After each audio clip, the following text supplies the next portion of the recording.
Hi, my name is Antti Pirnem. I'm teaching the digital signal processing part for the embedded electronics course. This first video is about general stuff, and it also at the on the end there is some instructions how to install the tool what we are using on this course, since this is online version. One thing particular for this course is that all material is publicly available, licensed under the Creative Commons non-commercial share-alike license. So if you want to have your personal copy, please go ahead, as long as you don't change anything on my material. Of course, you can make your own if you wish. Anyhow, let's go to the first slide, which is right here. DSP Theory. On the beginning of each online lecture, I will be giving you some theory part, which is practically a brief summary. Brief, since basically it's intended as to function as supporting material for the DSP exercises, and you may want to have a reference textbook in addition.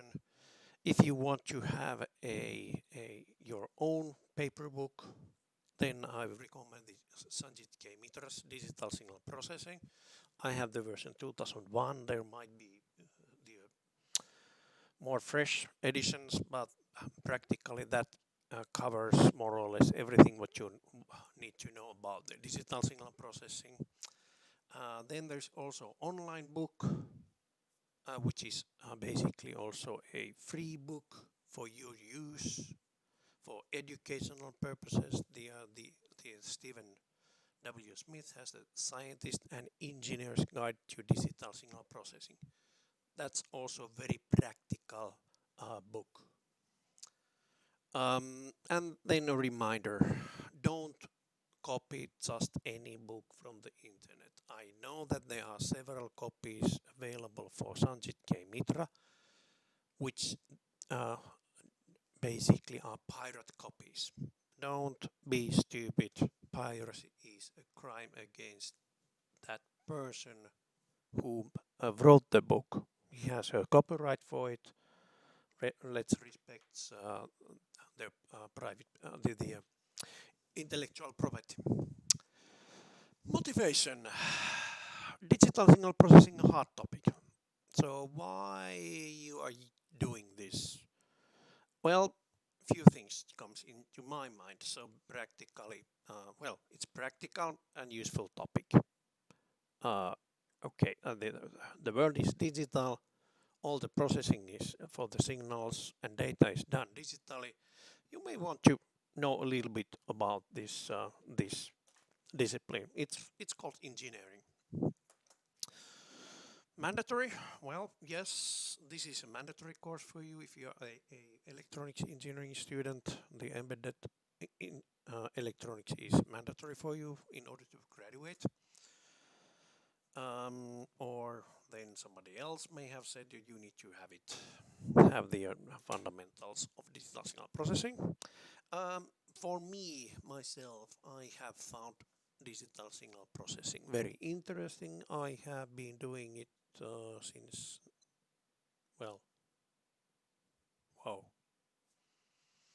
almost 40 years now. A lot has changed during that time, so but anyhow, the fundamentals are still the same. And there are some, basically, if you like mathematics, this is a place where you apply mathematics. Another thing, basically, if you want to know how digital systems generally work, that's also, if you want to have your own phone ringing tone created by you, you can get some hints how to do it during this course. Or basically, one good reason is that for this particular electronics embedded electronics course, the project will be about control, digital control. So yeah, that's the interesting part. Digital control is quite an interesting topic, at least in my point. What do you need to know before this course? So fundamentals like functions, complex numbers, some statistics, not really much. Integral, derivative, polynomials, what sum means, that kind of fundamental the engineering mathematics, I would say. Something special. You need to know from mathematics classes something about series, something about Fourier transform, and then also Z transform would be also nice addition to the prerequisites.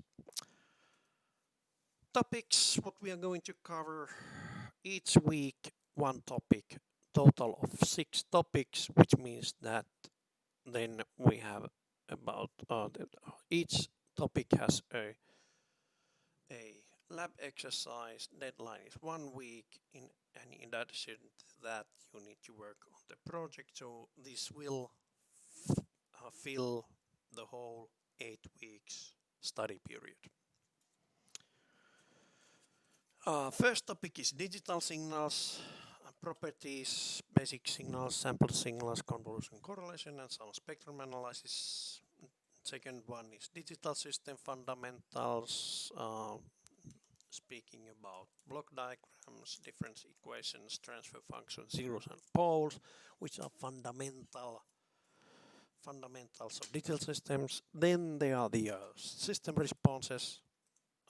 So basically how a system responds to a certain inputs.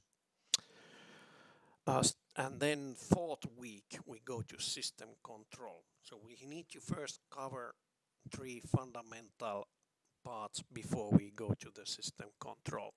So for the project work, I know it's a little bit late that time maybe, but on the other hand you must first know the fundamentals.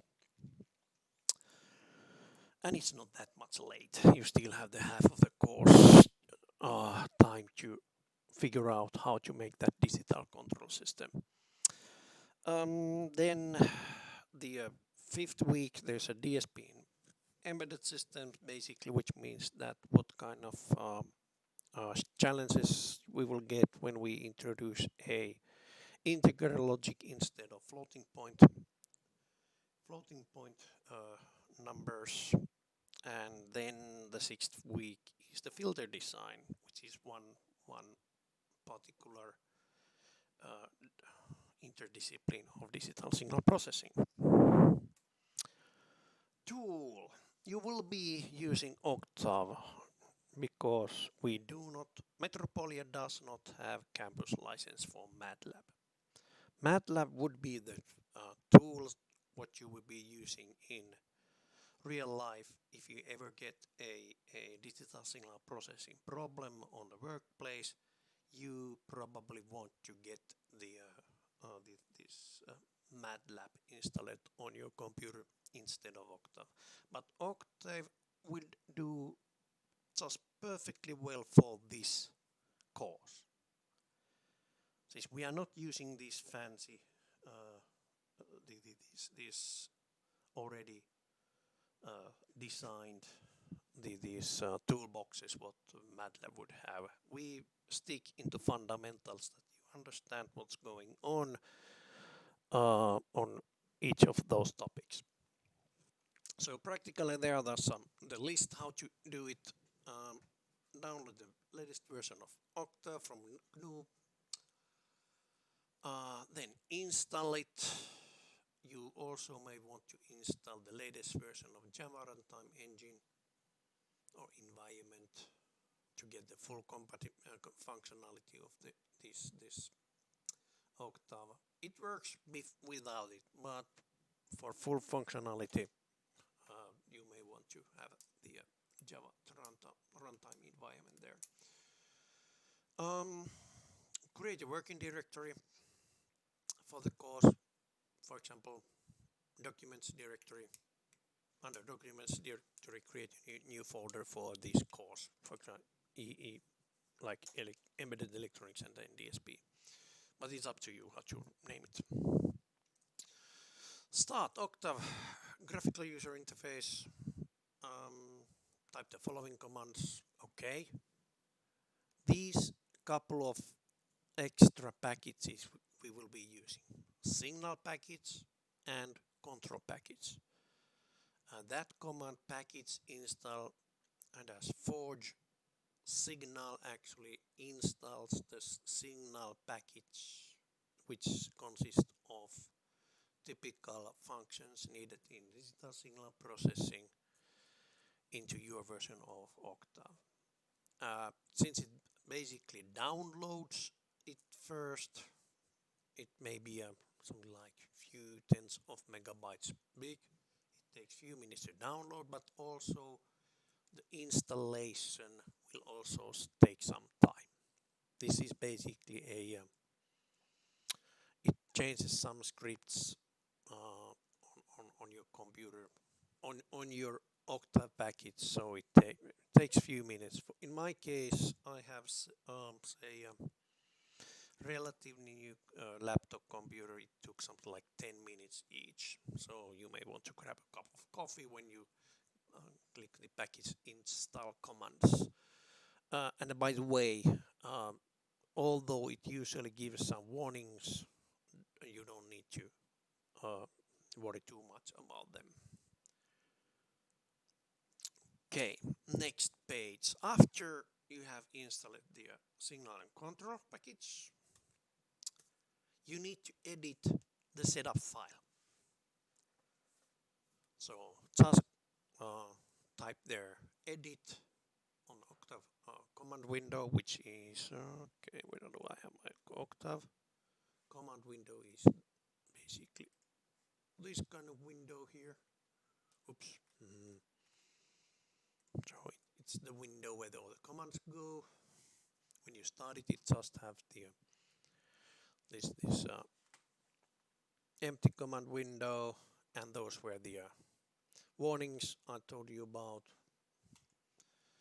Okay, and edit Octave RC, which is basically the startup file.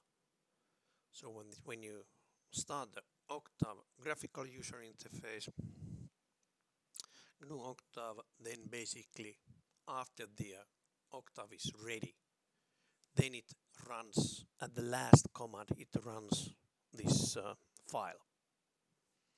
And if you add this, whatever you add to this file will be then active when you start. When you start it. So basically, on these 2 lines are very important.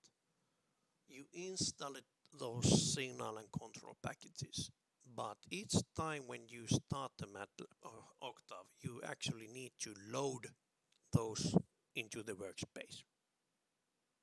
I know it might have been in some programs there are some say more sophisticated things. They usually remember what you have done before, so you don't need to worry about it. Here you need to do some handwork by yourself. So you edit this start file, and basically then third command could be to change the directory to your whatever directory you want it as your working directory. Okay, after doing it, all of this, the editing of Octave RC, saving it, restart the program. So basically when you restart the program, click that one, save, and restart Octave. Yes.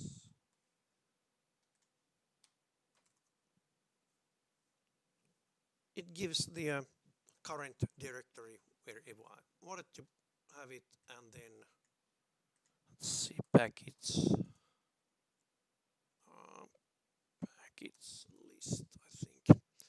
And there we have the signal packets installed and control packets also installed here.